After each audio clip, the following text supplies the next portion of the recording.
So I used to be an evangelical, and a while after converting to Catholicism, I started to take an interest in Protestant anti-Catholic apologetics online. And recently you had people like Dr. Gavin Ortland and others who began getting popular, and so there was something of a renaissance in Protestant apologetics online. And personally, I got really into it because I wanted to know if I made a mistake converting to Catholicism. Now, superficially, a lot of the new arguments seemed convincing and it challenged me, but the more I watched videos and the more I dug into the actual arguments, I started noticing a lot of them just weren't good. So I thought I'd pick a handful of arguments from recent Protestant apologetics videos to highlight exactly how weak they are. This isn't meant to be a criticism of any of the apologists featured here, or even really of Protestantism itself, but selfishly, I like when people make the best arguments possible, because it makes it easier for me to figure out what seems true. So my goal here is to improve the discourse more than it is to call anyone out. First argument I'm going to highlight is John 6 and the flesh profits nothing. Now in John chapter 6, there's a discourse by Jesus where he repeatedly tells his followers that they need to eat his flesh and drink his blood. Catholics, Orthodox, and some Protestants see this as obvious evidence that Jesus is really present in some way in communion, but evangelicals and some others see this as a sort of metaphor for believing in Jesus. Now, I'm not really going to get deep into that debate, but after Jesus tells his followers to eat his flesh and drink his blood, he makes a statement that evangelicals pretty much across the board seem to interpret as an obvious clue that Jesus is speaking metaphorically. Here's Kelly Powers, for instance. It is the Spirit who gives life. The flesh profits nothing. So eating his physical flesh, quote unquote, if that's what you think, and drinking his physical blood, Jesus said, that's not what I'm teaching. The words that are spoken to you are spirit and life. That's the point. That's what he's talking about here. He's not talking about cannibalism or drinking blood. Even William Lane Craig makes the same argument. Even if the language that John uses would have occasioned in the mind of his readers thoughts of the Eucharist, it's not a Eucharistic context. And John says nothing to suggest that he meant this in a literal way. In fact, in John 6:64, after these people say this is a hard saying and they leave Jesus, the disciples say, they've left you, Lord. And Jesus says to them, the flesh profits nothing. It is the Spirit that gives life. The words that I have spoken to you are spirit and life. So Jesus is not talking there about literal consumption of his physical body and blood, as advocates of the real presence will sometimes say. The problem is, this argument just doesn't pass the smell test. How many different things could the flesh profits nothing mean? I can think of at least 3 reasonable ways to interpret that. But the evangelical interpretation is immediately suspect because Jesus would have to be saying his own flesh profits nothing, which, given what he's just said, is an awkward interpretation. He'd basically be saying, eat my flesh, which profits nothing, and that seems a little suspect. I won't go so far as to say that's logically impossible, but it definitely isn't the first interpretation that jumps off the page unless you're looking for a proof text to show that the real presence is wrong. And at the end of the day, that's how this one comes off. A somewhat desperate attempt to act like this phrase can only have one possible meaning, and it just so happens to be the meaning that's most convenient to winning the debate. It's time to retire this one. The next argument up is for the Protestant biblical canon.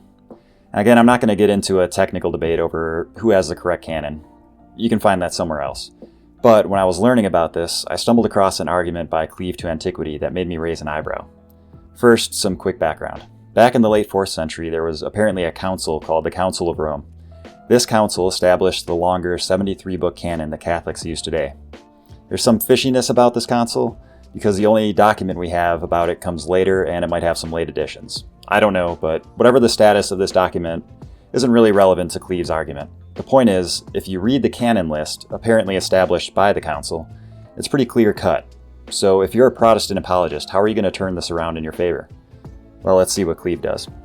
But a point that I made earlier about the Council of Rome, this is typically the council that is brought up where they will point to, this is the early attestation of our 73-book canon, that kind of a thing. What a lot of people don't realize is the only copy of this council that we have extant is the Gelasian Decree. Now, some people might push back and say it's a spurious text, whatever the case may be, but this is the only copy of the canons of this council that we have that list out the 73-book canon. After the canon is listed within this same decree, Pope Gelasius mentions a couple of church fathers that we should find to be authoritative. One of those church fathers is someone who was present at the council. Guess who? Jerome, who held the two-tier view of Scripture. Cleve stops just shy of making his full argument in the video here, so in case you didn't catch that, let me sum up what he's saying. The Council of Rome apparently established a canon list of the Old Testament, and this canon list included all of the deuterocanonical books, for a total of 73, which is consistent with modern Catholic Bibles. But Jerome was at this council, and Jerome famously did not view the Deuterocanon as canonical. Additionally, the council calls Jerome's writings authoritative, so what Cleve seems to be arguing is that even though the council included the Deuterocanon in their canon list, by calling Jerome authoritative, they were actually implicitly excluding these books from their canon. Or maybe they were just contradicting themselves. To be honest, this argument just confuses me, and I tried to steelman it, but I can't make it work. I think it's time to either ditch this argument or find a less confusing way to make it. Speaking of canon, Wes Huff recently made a video about the Protestant canon, and he uses an argument I've heard frequently from Protestants.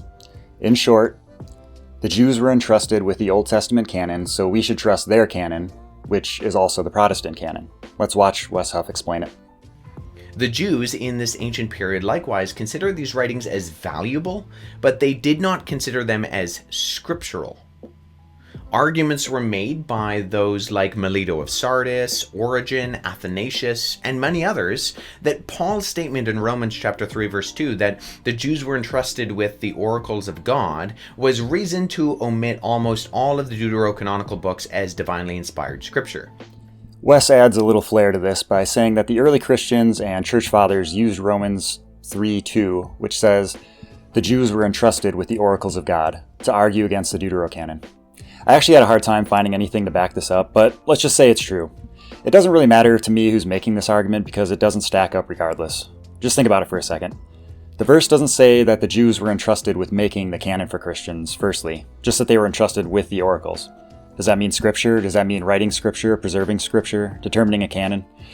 You'd better be sure you know what that means, and I'm not sure I do because it's a little ambiguous. Second, was there this monolithic group of people who agreed on everything around Jesus' time called the Jews? Well, no, there were factions and disagreements, so which segment of the Jews do we go with for the canon? The problem with this argument is it just comes off as simplistic and arbitrary when you think about it for a second. Okay, Kelly Powers is coming back again for this next one, but don't read anything into that. I'm not trying to pick on him in particular. Now, Kelly denies that baptism is necessary for salvation, which is sometimes called baptismal regeneration.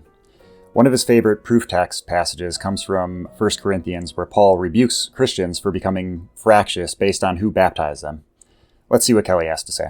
The question that remains then here is, if Paul says he was not sent to baptize, but yet water baptism is a requirement for someone to be saved, why does Paul say, I wasn't sent to baptize? I assume Paul says that he wasn't sent to baptize simply because he wasn't sent to baptize, and nothing more. Reading anything else into this is such a stretch, it's painful. And the answer is in the context. People were boasting about who baptized them. So to answer Kelly's question, the reason that Paul says he's grateful he wasn't sent to baptize is so that no one can boast about being baptized by him. Simple as that. The only reason to read more into this is because you need to win a debate with someone about baptism. Alright, this last one might be a little controversial, maybe even a little abstract, but hear me out. Sola Scriptura, as it's currently defined, is the idea that Scripture is the sole infallible authority for Christians, which for a time I thought at least made sense, but the more I think about it, the more I don't really understand what it means. But let's look at what Gavin Norland has to say real quick. Sola Scriptura means that Scripture is the Church's only infallible rule. It doesn't mean that Scripture is the only authority. This seems to make sense at first, but the more I think about it, the less sense it makes. What does it mean that Scripture is infallible?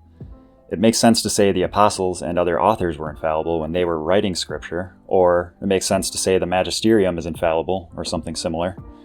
The reason it makes sense to call these things infallible is they're active agents who are capable of taking action that could or could not be infallible. What does it mean to say that Scripture is infallible, though? Does it produce thoughts in your head that are free from error? What action is Scripture taking that's infallible? It would make sense to say that Scripture is produced infallibly. Or what about calling Scripture an authority? How is Scripture an authority? Being an authority implies the power and control to enforce decisions and so on. It makes sense to call a person or an institution an authority, but I'm struggling to see how Scripture in itself could be an authority. You could say that Scripture is authoritative, that is, it confers authority on those who wield it, but this leads to a lot of awkward questions like who exactly these people are and why we should listen to them other than they have riz. I mean, I get what these words are supposed to mean, I think. He's saying that Scripture is inerrant and inspired and authoritative, at least I think he is. I'm not trying to straw man this completely, but the problem with this definition is that it's confusing and misleading. Someone who's a little more unstable might take this definition to mean that their own personal interpretation of Scripture is infallible and authoritative. I see an attitude like this all of the time, where people twist Scripture in really obviously fallacious ways in order to fit their personal preferences. In fact, I've highlighted a few in this video, I think. The point is, I think this definition has become more ambiguous and less helpful as it has evolved since the Reformation, and it's time to take a second look at it.